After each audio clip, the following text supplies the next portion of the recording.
Welcome to the Talkin VAWLS Network. My name is Boogie Bentley. Tennessee getting ready for scrimmage number 1 this morning. You know, a lot of people in the media calling it moving day. It's not that this thing is for real. It's not that this thing counts, but it counts as far as players competing for spots, trying to get into that starting rotation. What's the offensive line look like? What's this defense look like? I think we may know what we're going to get out of Joe Milton, and that's what we're going to get into here in just a little bit. But I've been excited the last couple of days hearing the narrative, listening to Rodney Garner meet with the media and talk about the defensive line and how he's happy with where they're at. And I think that gives you confidence because if Rodney Garner's happy, then that makes me happy. And then also that linebacker room. I made a video a couple of days ago talking about Eric Ainge taking in practice and saying that the linebacker unit was the best group on this football team in the preseason as of now. Talking with Ben McKee last night.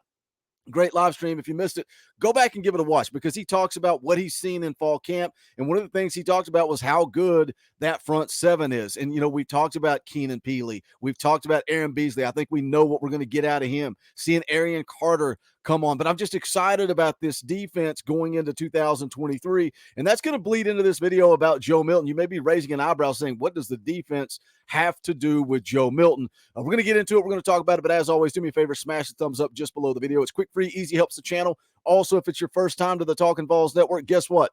We're not experts. We're not insiders. We're not media. I don't claim to be an X's and O's guy. I've never claimed to be an X's and O's guy. What we are is a community of Tennessee fans, for the fans, by the fans. If you like the content, make sure you subscribe. Click that bell for notification. You won't miss out when we go live or when we drop a video. Going to be live Monday night. 6:30 p.m. Eastern time. Also going to be covering the Williams-Winery live commitment on Monday. As long as the time comes out, if it comes out late and he's going to do it around the time the NCAA stream, we'll shift NCAA to Tuesday night. Just a little scheduling there for you. But let's jump into it. Let's talk about Joe Milton. And this comes from a video I watched from J.D. Pickell over at On3 and talking about what Joe Milton needs to do in 2023 for Tennessee to have success. And he brought a very interesting narrative, and I want to kind of bring some of those points to you and add my own twist to it because it's more than Joe. Joe just needs to go out and be Joe. Here's a quote from Jordan Rogers over at the SEC Network. It says, Joe Milton is hands down the most talented quarterback in the entire country. It's not even close. All the hype, all the pressure, all the expectations on Joe. And one of the things that J.D. Pickell was talking about is fans, media. What we like to do is point fingers at the quarterback. If Tennessee wins, it's because of Joe. If Tennessee loses, it's because of Joe. Can he live up to the pressure? And, we can take a look at his numbers. We can take a look at his stats over the last couple of years and see how he's improved. And that's something that I've liked to talk about recently is how has Joe grown? How has Joe developed since he arrived in Knoxville? You can go down and look at the stats here. 2021, 51.6 completion percentage. 2022, 64.6. But, we're always playing that battered ball syndrome, right? We're always talking about what if? Do we have the Joe from the Bowling Green game or do we get the Joe from the Orange Bowl game? And that's the game that we like to play instead of saying, hey, Joe has grown. Joe has developed. He is a better quarterback now than when he arrived from Michigan. But the key things that J.D. Pickell brought up is it's not necessarily about Joe. Joe just needs to be Joe. So what needs to happen for Joe Milton to have a successful year? Well, it starts with the run game because that's what Josh Heupel wants to do. I forget the exact split. I think they ran the football like 54% of the time. Can't remember the exact numbers, but Josh Heupel wants to run the football first. And if Tennessee has success with that, then that's going to make Joe Milton's job a lot easier. Again, Tennessee, 200 yards per game on the ground. We've seen them have success. The running back room that you're bringing back, so much talent in that running back room. A year ago, Jalen Wright led this football team with 875 rushing yards, averaged 6 yards per carry, had 10 touchdowns on the ground. Jabari Small also averaged 4.7 yards per carry, had 13 touchdowns, and Dylan Sampson averaged 6.8 yards per carry. So when you look at that, when you look at how many chunks they're picking up per carry, I think that is important. But a big question mark for me is if Tennessee is going to have success running the football, is this offensive line in 2023 as good as they were a year ago? And I don't think that they are. But I also think, I've heard some key points, some good points from Brent Hubbs talking about how you don't have to be a mauler to be on this offensive line for Josh Heupel because they're going to spread you out wide. But the question is if you go against a team like Georgia, right, where they can beat you up front, they don't have to bring that safety down in the box. That's where it gets a little tricky, a little bit more difficult for Joe Milton if you can't have success. So I think a lot of this run game is going to fall on that offensive line. How much can they maintain their success from a year ago when you put Darnell Wright, top 10 draft pick, no longer a part of this football team?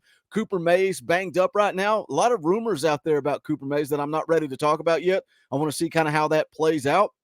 But he's likely not going to go in today's scrimmage. So what's going on there? What's going on at that left guard position? You know, we've heard a lot of hype about John Campbell at the left tackle position, but we've not seen him play in the SEC. Can he get it done? I think so. I feel a little bit more confident about the tackle position than I do the left guard spot. Ollie Lane probably going to be the one that ends up starting there.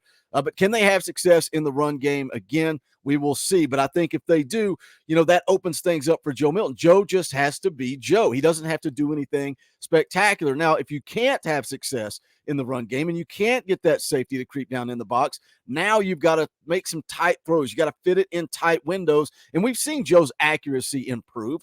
We've heard the practice report saying that Joe looks great in practice so far. So can he fit it in the tight windows? I think maybe, but again, Joe's going to have way more success if Tennessee can run the football. Another point that J.D. Pickell brought up is defense. Tennessee has to be better on defense. I was listening to the Ains show, too, yesterday, and he was talking about Josh Heupel in one-score games and the difference that it would have been a year ago or the difference it would have been 2 years ago. Talked about it, Central Florida, lost a lot of one-score games. Tough football teams, good football teams win one-score games. So if the defense isn't efficient and Joe Milton has to go out and score every single time he touches the football, like look at the Alabama game a year ago. You basically got to score every time you touch the football. Can Joe take on that pressure? If the defense can improve, and I've been on record multiple times throughout the last couple of weeks saying I think this defense is going to surprise some people this year. I think they're going to take a step. They improved their scoring defense by almost a touchdown from year one to year two. And I know a lot of us talked about the passing defense and how terrible they were. And yeah, you can't pick and choose. You can't just throw out the Alabama game. You can't just throw out the South Carolina game. This defense showed up and showed out several times last year. But they, again, improved a touchdown as far as scoring defense goes. And then you look at the secondary, and everybody throws their hands up and says, good gracious, this secondary is terrible. Can they improve? Something interesting that I've noticed from the practice reports is that Warren Burrell and Gabe Jeudy-Lally have been getting a lot of run at the star position. That's an interesting thing worth taking note of because Tamarion McDonald, does he then move back to safety alongside Tank? And then does that open up Danico Slaughter, maybe Kamal Haddon at corner, also Brandon Turnage? Who locks down those corner spots? But I think it's very interesting to take note that Warren Burrell and also Gabe Jeudy-Lally getting some run at that star position. That's something that's going to be, I'm looking for today coming out of the scrimmage reports. Who played corner? Who won the day at corner? But again, I think the defense is going to take a step based on your front seven. And it goes back to the quotes from Rodney Garner. It goes back to the practice reports that I've read. It goes back to what Eric Ains saw at the full practice, not just that little limited window for the media. He watched a full practice, saw some good on good, 11 on 11, and he called the linebacker room the best unit on this entire football team.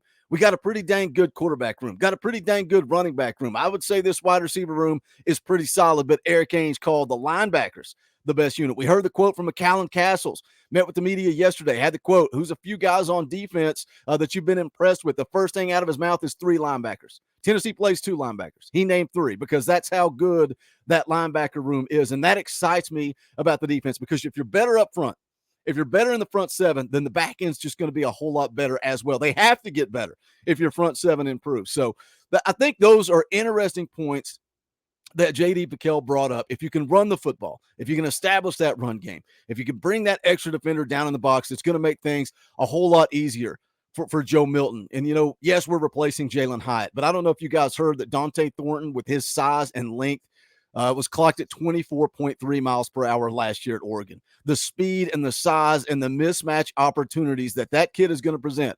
I think Squirrel White's pretty dang fast. You need something short. You need 3-4 yards. Run Brew McCoy to the sticks, and he's going to go play big boy football. Ramel Keaton has something to prove. Joe Milton is surrounded by weapons, but if you can run the football, it just gets a whole lot easier. And then defensively, get a few extra stops, take some of the pressure off of this offense. I think Joe Milton has all the tools that he needs to be relaxed, to be loose, and go out and play good football. What do you guys think? Jump into the comment section and let me know. Did you listen to JD PicKell's video? I thought it was very intriguing, very interesting. That's why I wanted to bring it here, kind of bring some of those points to you guys as well. As always, do me a favor, smash the thumbs up on the way out the door. I would appreciate it. Also, you want to do a little bit more, hit that join button right down beside subscribe. You can become a member of this channel. Right now, everybody that becomes a member between now and next Wednesday is going to be entered to win a free t-shirt. Going to announce the winner on next Wednesday's show. Wednesday at 7 p.m. Eastern time, we will announce that winner. So you can still hit the join button and become a part of that contest. And speaking of the merch, you can go check it out. Bonfire.com/store/Talkin VAWLS. All the new designs, the clean logo shirts. I like those. You also got Fuga, you've got Gator Hater, and all the old favorites. Buck Fama is back as well. But we appreciate you guys. Thank you so much for the support. I'm very grateful that I get to do this. And I know sometimes I go on these tangents and talk about it, but it's because of you guys. It's because of the community, the way you give and you support this channel. And I'm forever grateful that I get to wake up and talk Tennessee football with you. And as I always say, if you can't give, you can't donate, you can't buy merch, that's perfectly fine.